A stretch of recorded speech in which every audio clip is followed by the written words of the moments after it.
je vais vous parler, moi, du contrôle des apparences à l'école. Donc le contrôle des apparences, pour le dire très simplement, ça va être l'ensemble des règles à la fois formelles et informelles qui vont venir peser sur les habillements, sur les coiffures, sur les accessoires, sur le maquillage et sur les signes religieux que peuvent porter le personnel et les élèves. Je m'intéresse à ce sujet en Afrique du Sud post-apartheid, donc ça veut dire les environ 35 dernières années depuis qu'il y a eu un changement de régime politique. Et donc mon hypothèse de travail, c'est que ce changement de régime politique, cette démocratisation a des effets aussi sur le contrôle des apparences dans les établissements scolaires. Ces effets sont néanmoins médiés puisqu'il y a de fortes indépendances laissées aux établissements. Et l'effet le plus visible de cela, c'est les uniformes scolaires. Les uniformes scolaires sont toujours présents massivement, quasiment dans toutes les écoles en Afrique du Sud. C'est un héritage de la colonisation britannique et néerlandaise. Et ils sont différenciés selon les établissements. Il y a eu pas mal de modifications dans la période post-apartheid, mais aucune législation au niveau national qui vient spécifier, encadrer de façon précise qu'est-ce qui est autorisé ou non dans les règlements intérieurs des établissements. Là où il y a néanmoins une législation qui a aussi donné lieu à des procès, c'est sur les signes religieux. Alors là, contrairement au cas français, il y a une interprétation très différente du principe de sécularisation en Afrique du Sud, qui vient donner la priorité en fait au principe de non-discrimination, du fait de son histoire, par rapport au principe de neutralité. Donc dans le cas sud-africain, il est interdit d'interdire les signes religieux à l'école. Mais ça n'empêche pas des problèmes autour de l'interprétation de cette labillité.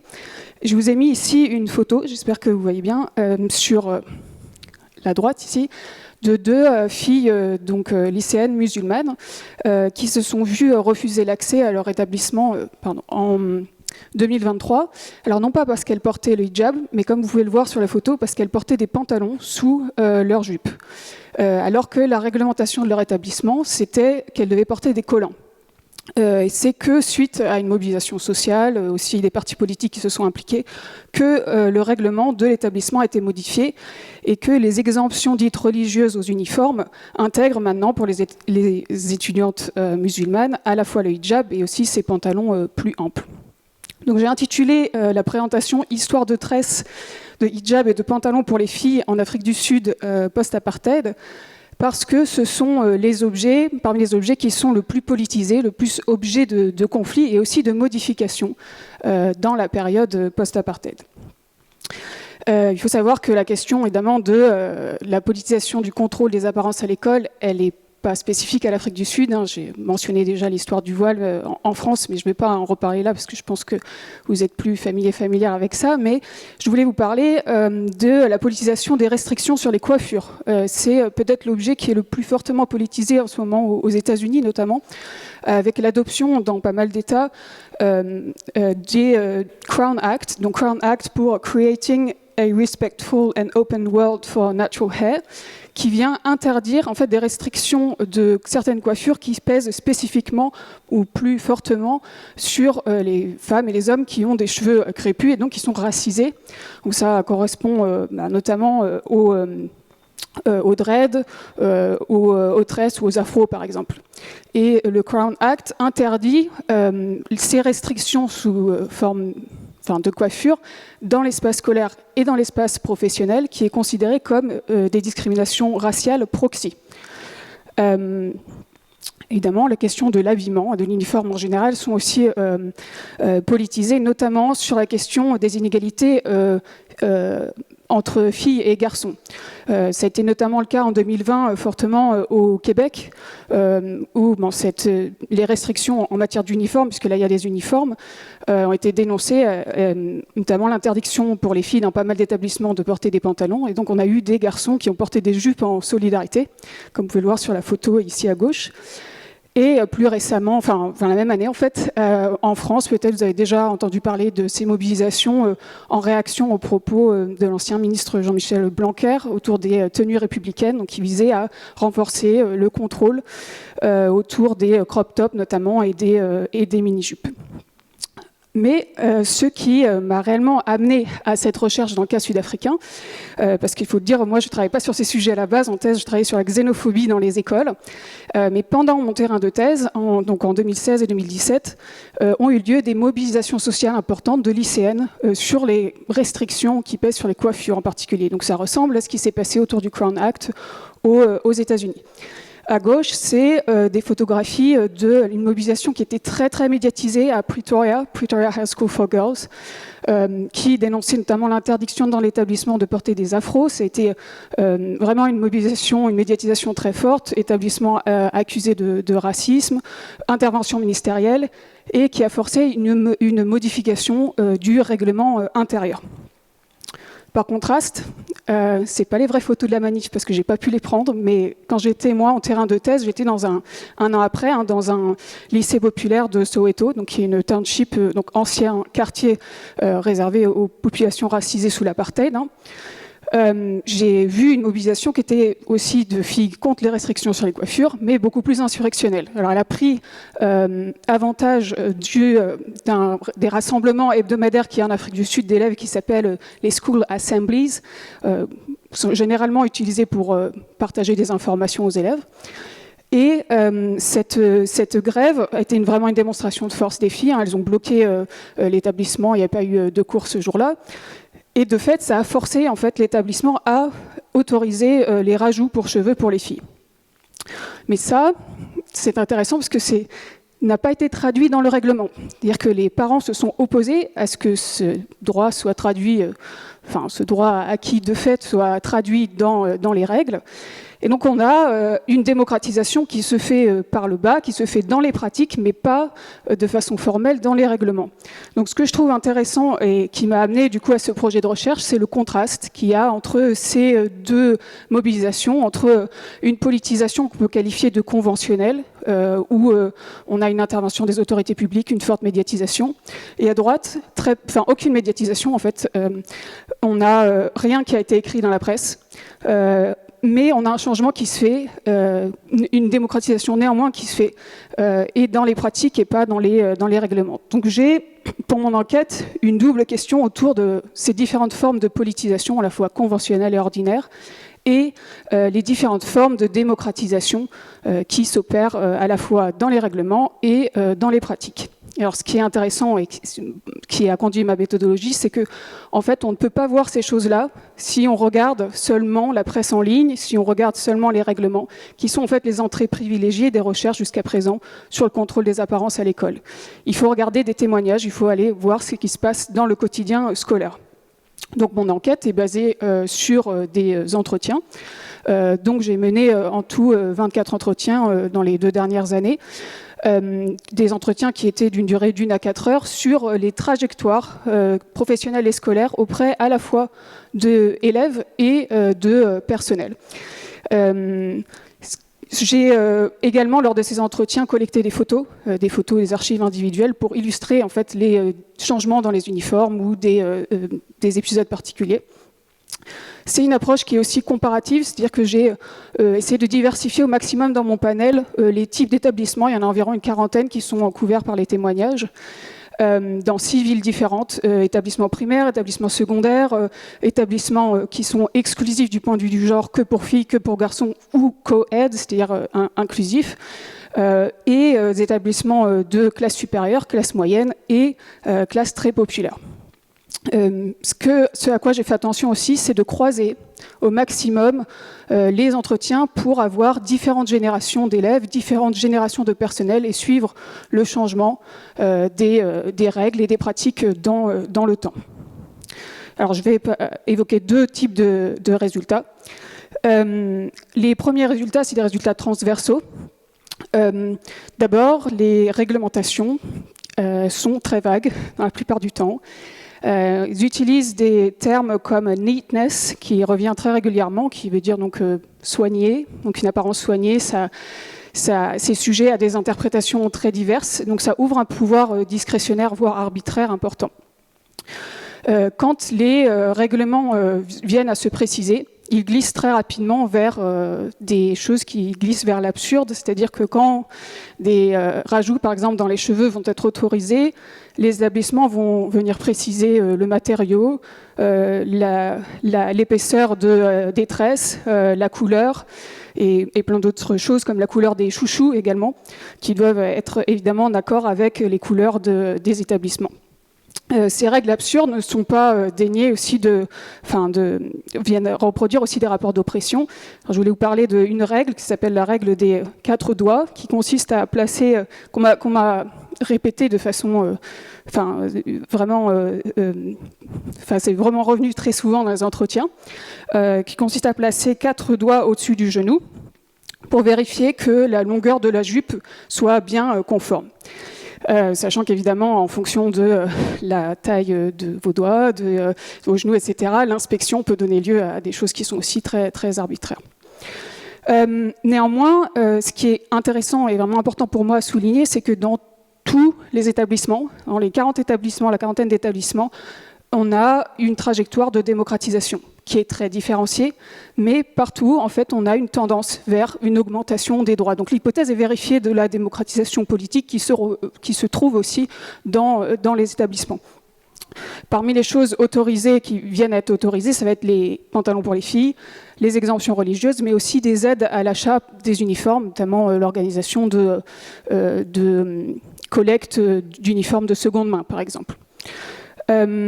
Cependant, des inégalités, des discriminations et des violences persistent. C'est-à-dire qu'il y a toujours des inspections. Alors sous l'apartheid, les inspections, ça pouvait aller jusqu'à tirer les sous-vêtements pour voir s'ils sont en adéquation avec les couleurs de l'école. Aujourd'hui, ça va être plus des inspections du type soulever le pantalon pour vérifier que les chaussettes soient bien celles préconisées. Mais ça peut aller aussi, ça peut donner lieu à des sanctions qui sont aller jusqu'à l'expulsion, voire au rasage de cheveux. C'est des choses aussi qui ne sont pas légales, mais qui sont encore pratiquées dans des établissements. Les inégalités, elles ciblent principalement, et c'est le cas au-delà de l'Afrique du Sud, mais les filles et les élèves qui sont plus jeunes. C'est-à-dire que les élèves plus jeunes vont être davantage contrôlés que les élèves plus âgés. Et pour les filles, comme pour eux, il y a un discours éducatif et un discours patriarcal qui viennent justifier l'excès de règles, on va dire, et l'excès d'un rapport plus strict à ces règles. Pour les élèves qui sont racisés, il y a aussi un contrôle qui va être plus fort dans les écoles multiraciales.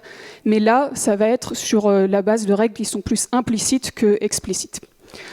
Ce qui est intéressant, c'est que dans tous les témoignages, tous les entretiens partagés, tout le monde avait quelque chose à dire d'inconfortable, de violent, voire d'humiliant, en rapport avec ce contrôle des apparences, qu'on soit élève ou personnel, parce que les personnels, je les avais interrogés aussi sur leur expérience en tant qu'élève.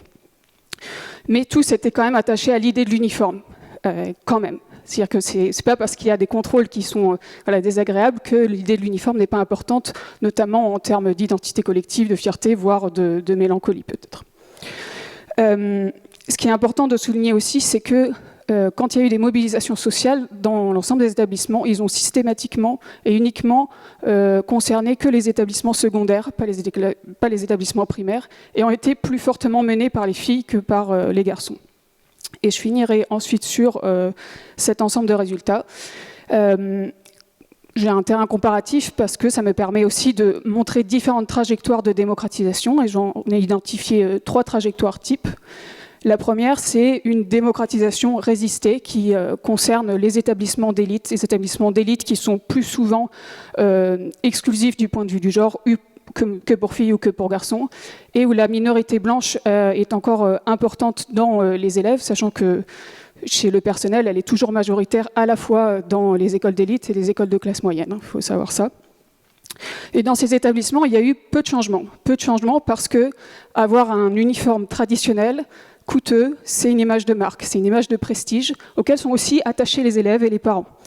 Néanmoins, comme à ceci sont associées aussi des règles très strictes du point de vue du genre, du point de vue aussi racial, dans certaines conditions, ces élèves qui sont particulièrement minorisés vont vont organiser des grèves disciplinées, mais des grèves, et ces grèves vont être extrêmement médiatisées, parce que les accusations de racisme dans ces établissements d'élite sont particulièrement médiatisées. Donc on a une politisation ici qui va être à la fois conventionnelle et ordinaire, mais rare. Et les facteurs de changement, ça va être ces grèves disciplinées, mais aussi des formes de désobéissance individuelle ou des négociations des parents aussi avec le personnel, voire des procès. Dans les deuxièmes types d'établissements, c'est des établissements multiraciaux et multiclasses. Là, c'est le contraire, c'est là où on a eu les modifications les plus importantes. Parce que c'est aussi un outil marketing pour ces établissements de se présenter comme particulièrement inclusif du point de vue de la diversité raciale, de la diversité sociale, de la diversité religieuse. Donc c'est là où il y a les plus grandes autorisations. Les vecteurs de changement, c'est à peu près les mêmes, sauf que les formes sont plus négociées et il y a moins de médiatisation. Et enfin, dans les écoles de township, les écoles les plus populaires, qui sont de facto encore ségrégées, il n'y a pas d'élèves blancs. Vous avez, et très peu de personnel aussi blanc, vous avez les formes les plus violentes du contrôle des apparences. Donc c'est là ce que j'avais évoqué sur le rasage des cheveux ou des expulsions. C'est que dans ces types d'établissements que j'en ai trouvé. Mais il y a néanmoins des changements qui sont importants parce que ces changements peuvent être arrachés notamment par des mobilisations collectives de type insurrectionnel, un peu comme celle que j'ai vue à Soweto. Il y a des préoccupations sociales et sécuritaires fortes dans cet établissement parce que changer et autoriser davantage de coiffure, c'est vu comme davantage de coûts aussi pour le personnel, donc ils s'y opposent assez systématiquement. Le contrôle des apparences est aussi un outil pour repérer en fait des affiliations à des gangs puisqu'elle se fait aussi par l'apparence. Donc voilà, ça correspond à une entrée pour voir vraiment beaucoup de choses du point de vue à la fois de la politisation, de la démocratisation et de la reproduction et la subversion des rapports de domination. Voilà, donc si ça vous intéresse, je vous ai mis une slide avec des publications, les premières publications en lien avec ce projet. Merci beaucoup pour la présentation. Super intéressant. Il y a, pour moi, je découvre le sujet, donc peut-être que j'ai un prisme qui est complètement pas juste, mais je vois qu'il y a différents niveaux d'analyse. Donc les tresses, les vêtements, le hijab, donc il y a différentes couches d'analyse et qui juxtaposent certainement, et à juste titre. Et la question qui est candide, au vu de cette première remarque, c'est quel est pour vous le truc le plus important dans toute cette couche-là? Est-ce que c'est la dimension religieuse? Est-ce que c'est la beauté? Est-ce que c'est le... Je sais pas. Alors merci pour la question. En fait, les recherches jusqu'à présent, j'ai pas eu le temps de le dire, mais les recherches jusqu'à présent, elles ont appréhendé le contrôle des apparences par des objets très distincts. Juste les uniformes, juste les questions des coiffures, et souvent aussi dans une approche légale, pas seulement, mais c'est quand même dominant. Et la perspective ici, elle est différente, c'est de considérer ça ensemble, parce qu'en fait, il y a une cohérence dans... j'ai essayé de le montrer, quand on contrôle davantage les signes religieux, c'est aussi lié au fait qu'on ait une réglementation plus forte sur les uniformes aussi, ou sur l'apparence en général. Alors, ce qui va primer en tant qu'entrée conflictuelle, on va dire, ça dépend des contextes, mais de façon assez générale, en Afrique du Sud, question raciale, c'est toujours beaucoup plus politisé, beaucoup plus conflictuel que les questions religieuses, par exemple, même si elles sont liées, mais par exemple, les questions d'islam, c'est vraiment beaucoup plus minoritaire en Afrique du Sud qu'en France, donc c'est beaucoup moins un problème public. Mais la question des discriminations raciales, notamment autour des coiffures, c'est très, très, très politisé.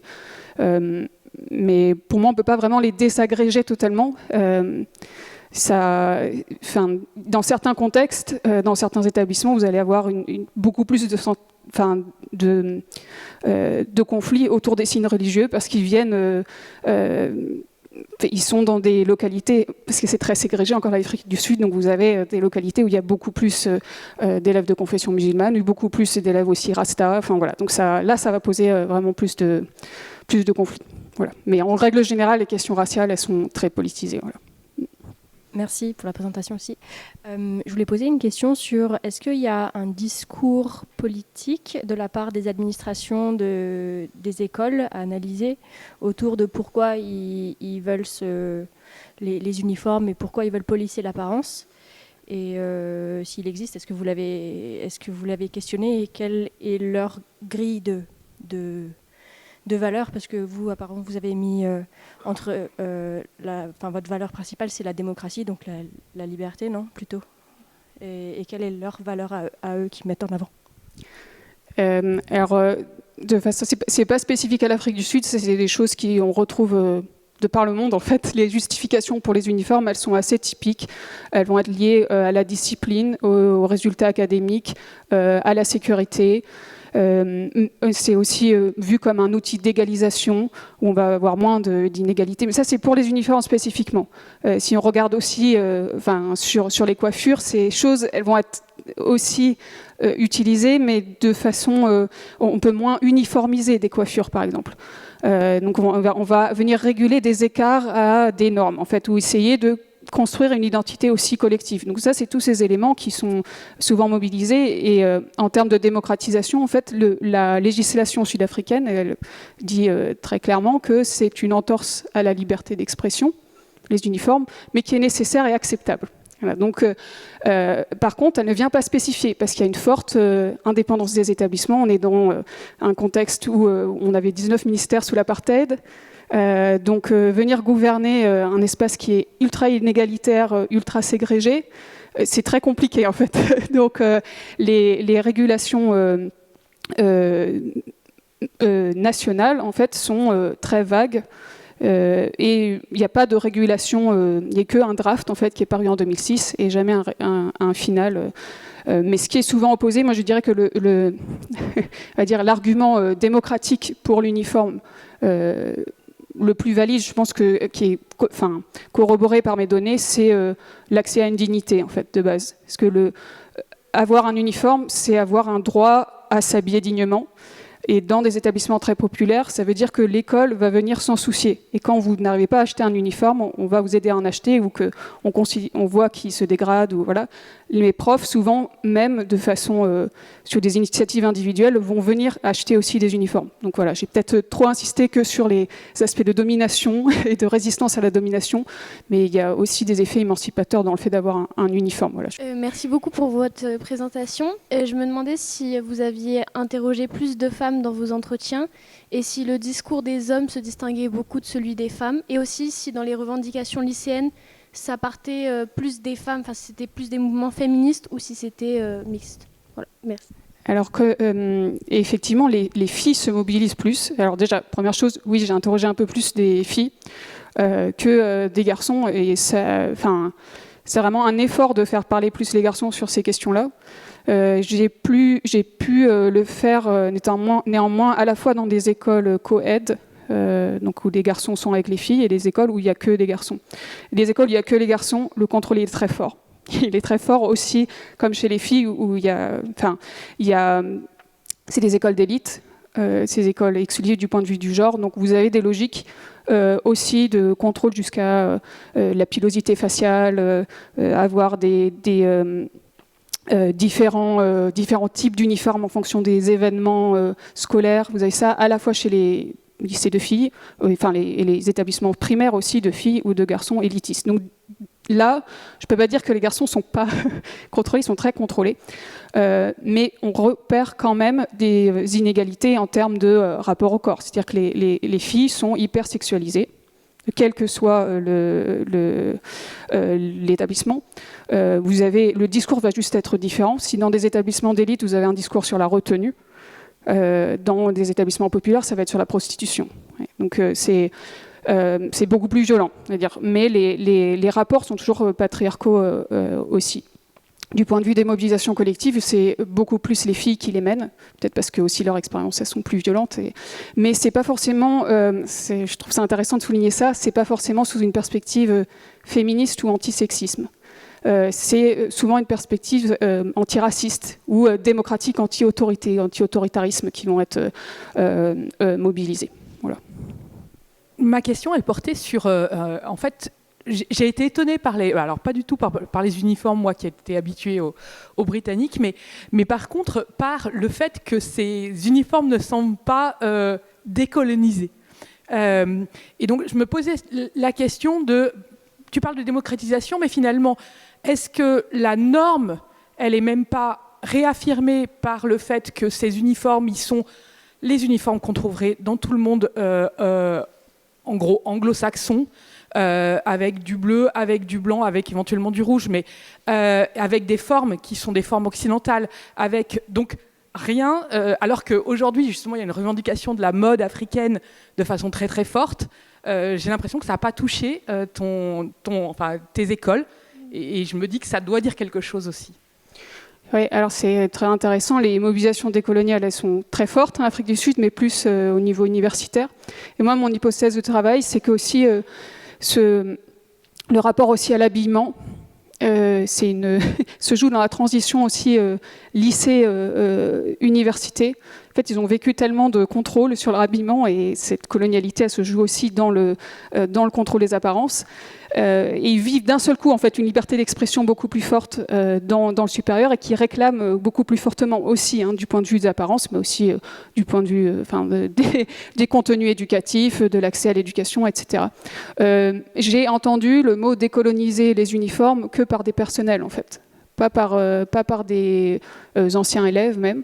Donc c'est intéressant, oui, que ce rapport-là, en fait, l'idée du succès reste toujours associée à une image coloniale en fait de ce succès-là, comme l'anglais est toujours vu comme la langue qu'on maîtrise bien. Donc l'apparence en fait et l'apparence professionnelle est aussi est très empreint encore de colonialisme de ce point de vue-là, mais c'est aussi que c'est très difficile à faire changer et faire abolir complètement un uniforme. En fait, on les change à la marge. Ce que j'ai vu, c'est que progressivement, on va changer le design. Ensuite, on va avoir accès à des pantalons que pendant certaines saisons, ensuite pendant toutes les saisons. Donc peut-être que c'est juste qu'il faut un peu plus de temps avant qu'on ait d'autres motifs qui vont apparaître, etc. Je pense qu'on est toujours sur cette trajectoire-là, moi. Mais voilà, c'est intéressant effectivement à souligner.